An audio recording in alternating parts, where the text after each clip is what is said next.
Un tema que, y además por estas fechas, como que padece mucha gente, el tema de la mucosidad, ese moco que tenemos continuo, que no se va, en fin, que es un tema que nos va a venir muy bien. Ayer llevé yo a mis hijas a la consulta porque llevan con mocos 200 días y tienen 365 el año. Pero es que es lo normal, es absolutamente normal. ¿Qué es el moco y por qué se produce? Que los niños tengan mucho moco y los padres nos empeñamos siempre en quitárselos pero ya el término mocoso dice todo, que son niños que tienen mucho moco. Para el que no sepa exactamente como yo, ¿qué es el moco? Bueno, pues el moco es una secreción, una sustancia que fundamentalmente es agua, pero que también tiene en sus componentes otra serie de compuestos como son las proteínas. Tienen glucoproteínas, tienen enzimas, en este caso lisocimas, que nos ayudan fundamentalmente a defendernos. ¿Qué ocurre? Que cuando pasa de lo normal la secreción, en vez de defendernos nos están enfermando. Y es por lo que nosotros siempre tenemos la guerra contra los mocos. Pero originalmente el moco nos viene bien. El moco no es malo. Además, un estudio revelaba que incluso es bueno sacarse los mocos. Leía yo que limpiar un poco esa nariz. Realmente no, yo te cuento. El moco aparece en la nariz porque ahora veremos que hay moco en todo el cuerpo, pero vamos, sobre todo en la nariz, para defendernos de las posibles bacterias, polvo, sustancias que puedan entrar. Tenemos unos pelitos en la nariz y al mismo tiempo un moco que nos ayuda a parar, a frenar la entrada de esos posibles agentes malos al interior de nuestros pulmones. Bueno, por tanto, el estar limpiándose continuamente es como lo de la cera del oído. Exacto. No es conveniente limpiar la cera del oído porque tiene su propia función. Tanto limpiárselos como un estudio que decía que lo apunta Friedrich Bichinger, es un científico y neumólogo austriaco que dice: ¿sabían ustedes que comerse los mocos es saludable? Bueno. Así, tal cual se lo estoy contando. Me ha sorprendido este estudio, pero vamos con la opinión del doctor Mariscal sobre si es saludable comerse los mocos o no. Entonces, es su caso. El caso es que si usted vive todo el día con la mocosidad ahí puesta, 925 28 87 91 o nos manda un WhatsApp 660 37 3930.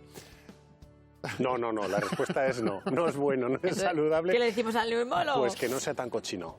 Lo vamos a decir claramente porque, bueno, para empezar no es un alimento. Entonces es como si dices, bueno, me como las pestañas, pues es que te estás comiendo una cosa que realmente no es un alimento. Y segundo, ese moco puede estar conteniendo una serie de bacterias o una serie de sustancias que pueden ser malas para la salud, por tanto, no es bueno. Otra cosa es que tienes tanto moco que te lo estás tragando. Eso son cosas diferentes, ¿no? Me decía otro día uno, ¿es que es bueno tragarse los mocos? No, lo ideal sería pues ponerlos en un papelito, en un Kleenex, en un pañuelo y no estar tragando, porque es, digamos, un trabajo más que tiene que hacer nuestro estómago para digerirlo. También es cierto que el estómago es sabio. Muchas veces cuando los niños están cargados de mocos decimos, ¿vomitan? Pues es que el cuerpo lo que quiere es expulsar. No, vomitan porque seguramente tiene demasiado moco en el estómago. Entonces lo que está haciendo es echarlo fuera, ¿no? ¿Pero qué función tiene el moco, entonces? Protegernos, fundamentalmente protegernos. Ya no solamente en la entrada, en las funciones respiratorias, pues está claro, ¿no? Porque la nariz, lo que entra y tal. Pero, por ejemplo, a lo largo del esófago también tenemos una serie de moco porque los alimentos van pasando y no van rasgando la mucosa esofágica. La mucosa viene de ahí. La mucosa es una tela, digamos, que recubre, que tapiza nuestros órganos. En el caso del esófago, tiene, además de las células que lo protegen, unas que producen moco. De ahí mucosidades. Cuando llegamos al estómago ocurre 3/4 lo mismo. Tenemos un moco que evita que el ácido clorhídrico nos queme nuestro propio estómago. O sea que el moco al final está en nuestro cuerpo y es necesario. Vamos a hablar de los colores, vamos a clasificar los mocos, porque luego nos hacemos un lío con el moco verde, el moco blanco, el moco amarillo. Nunca me he visto una igual. Vamos a clasificar el tipo de mocos. Claro, porque esto a las madres nos encanta. Decimos, pero, los tienen verdes, los tienen amarillos. Esto es una broma, se puede clasificar los mocos. No, y de hecho, bueno, tú lo habrás visto. Yo en el pediatra lo primero que me pregunto de qué color son los mocos. Tú lo habrás visto, no te lleves a escándalo, porque tú habrás visto que hay veces que tienes una huilla, que es lo normal, que el moco tiene que ser un moco transparente, que ayuda incluso a ventilar, a tener las fosas nasales húmedas. Luego puede aparecer un moco más espeso, también blanco todavía, digamos que es el comienzo de que algo está pasando ahí. Un moco amarillento y un moco verde, o incluso rojo si tenemos algún vasito que ha saltado y estamos al sonarnos. Bueno, pues ese progreso, esa evolución del color de los mocos tiene que ver muchas veces con que están atrapando las propias enzimas que os estaba diciendo, que están acabando con algunas bacterias, están descomponiendo esas bacterias y eso da un color determinado. Siempre nos preguntan las madres, es decir, que cuando el moco ya es verde hay que dar antibiótico. Pues no. en absoluto. Cuando ya es verde y luego ya se seca, es que se ha resuelto completamente. O sea, que ya el moco está en su fase final. Me gustaba una comparativa que leí ayer en un estudio que decía que cuando hablamos del color de los mocos tenemos que compararlo, por ejemplo, con los hematomas, que van cambiando un poco de color. Y digo, qué buena comparación. Es que es cierto, el cuerpo va cambiando muchas de los colores en función de cómo va evolucionando, en este caso de un hematoma, es que se está descomponiendo esa sangre que ha quedado. Es cuando ya están casi curándose. Cuando queda amarillo así moradillo, es que ya se está curando. Bueno, pues el moco pasa igual. Nosotros podemos dar un antibiótico cuando es una infección bacteriana, por ejemplo, en el caso de la sinusitis, que es los senos que tenemos en la nariz y en la frente, que son senos que se pueden llenar de moco, si es por una bacteria. Qué molesto es. Claro, y puede dar lugar a dolor de cabeza. Bueno, nosotros ahí sí podemos dar antibiótico, pero el hecho de que sea verde no quiere decir que tengamos que dar antibiótico sí o sí. Pero no hay que dar antibiótico, pero ¿existe alguna enfermedad relacionada con el moco? Sí, hay muchas enfermedades. Por ejemplo, la más típica que todos podemos o hemos podido escuchar en casa, el asma. El asma es cuando el moco lo que está haciendo es cerrar el bronquio y no se puede respirar bien.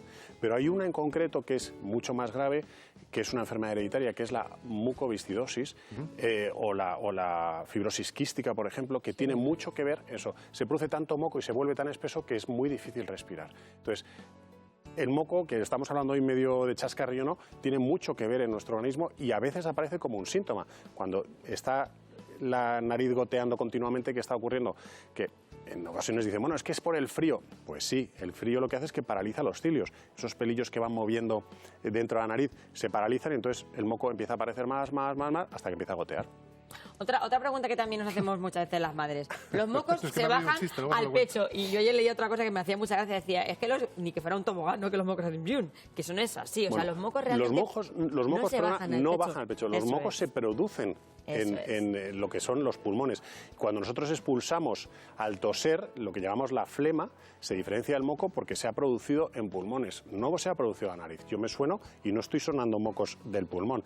Ahora, si toso y arranco esos, sí, esa flema sí es. O sea, que hay veces que ese virus se instala en un sitio o se instala en otro. El moco, o sea, el virus, o en el caso de los catarros, por ejemplo, digamos que es una infección generalizada. Generalmente suele ser de vías respiratorias altas que empiezan a nariz y terminan en los pulmones, ¿no? Pero no hay un tobogán que haga diga el moco. No. Que las madres no estamos. Que no se le bajen las abuelas, que a ver si le van a bajar al chico al pecho. Una vez que lo tiene en el pecho es porque ya, digamos, se está produciendo ese moco que nos ayuda a defendernos, pero que también ayuda a entorpecer, digamos, la función de esta manera. En la relación moco-frío, lo que digo, en muchas ocasiones el frío paraliza esos cilios, esas células que mueven esos pelitos que tenemos en la nariz, y entonces se produce más moco, y al no poder moverlo bien, pues digamos que hay una relación directa entre el frío y la aparición de moco.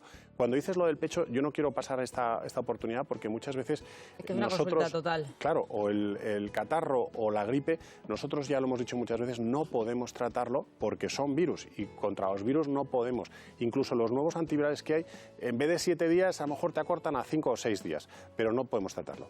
¿Qué es lo que intentamos los padres siempre? Pues quitar la congestión. La congestión nasal es una cosa, aparte de muy molesta, que seguramente la gente no sabe que tenemos como un ciclo nasal, que a veces que se inflama un lado de la nariz y luego el otro. Por eso muchas veces cuando respiramos nos tapamos, me cuesta aquí más, aquí no. Y dentro de un par de horas a lo mejor es a la inversa. Bueno, pues eso es normal. Bueno, pues con las congestiones nasales pasa exactamente igual. Entonces decimos, bueno, pues vamos a darle un antitusivo, que no tosa tanto el niño. No, por Dios, necesitamos que tosa. Que como dicen las abuelas, que arranque todo ese moco. Que arranque y lo saque. Otra cosa también por los mucolíticos, que también es... Lo hace más líquido y entonces facilita y tal, pero los mucolíticos al mismo tiempo es como expectorantes, es que te ayuda a toser más. Entonces, o sea, que lo mejor es que el moco vaya por su marcha. Exactamente. Saliendo solo. Y le voy a hacer una pregunta, igual suena también una tontería, pero el tema de limpiarse los mocos, el pañuelo ese de toda la vida que había antes, o el Kleenex que reutilizamos 100 veces con el niño, son dos cosas diferentes. El pañuelo es el que reutilizamos 100 veces, porque ya tal. El Kleenex es el de usar y tirar. Bueno, debería ser así. Yo le digo que se aprovecha el Kleenex incluso a veces hasta 4 o 5 veces. Depende de tus hijos, porque las mías son unas especiales que solamente te puedes sonar una vez con el mismo pañuelo, si no les gusta. Y cuando ahora ya cada vez se utiliza más, pero ese pañuelo que sacábamos... Bueno, tenemos que utilizar también aquí la higiene y creo que si es una infección y estamos con el mismo Kleenex dándole la vueltecita, al mismo Kleenex dando la vueltecita, lo que estamos haciendo es perdurar esa infección. Que se suene, una bolita, tal, nos lavamos las manos y la siguiente vez igual, porque si no, nosotros mismos vamos a estar transmitiendo esos virus, no solamente al propio niño, sino entre nosotros, ¿no? Otro mito, mocos y leche. Tú que eres muy partidario de tomar leche. Es cierto. ¿Qué pasa con los mocos y la leche? Cuando se toma leche y se está en este proceso medio infeccioso tal, hay más facilidad para fabricar moco. Entonces, en esos casos deberíamos evitar la toma de leche. Otro de los digamos, mitos que hay con el tema de la humedad.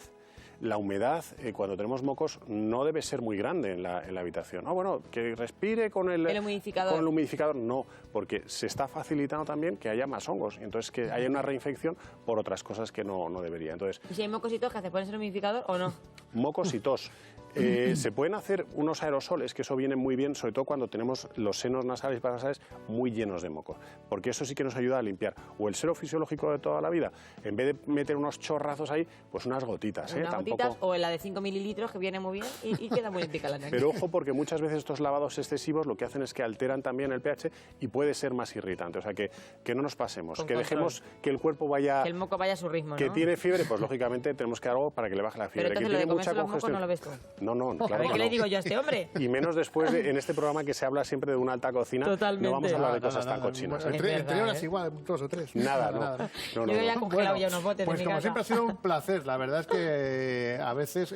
Muchas gracias. Os sorprende. Que hablar del moco es hablar de No, pero algo... es que es una cosa habitual y que es que tenemos que contarlo, porque es que hemos quitado y lo de... más ahora con las alergias y con todo esto, ¿no? Totalmente. Así Es es lo que mismo el moco de alergia que el de resfriado.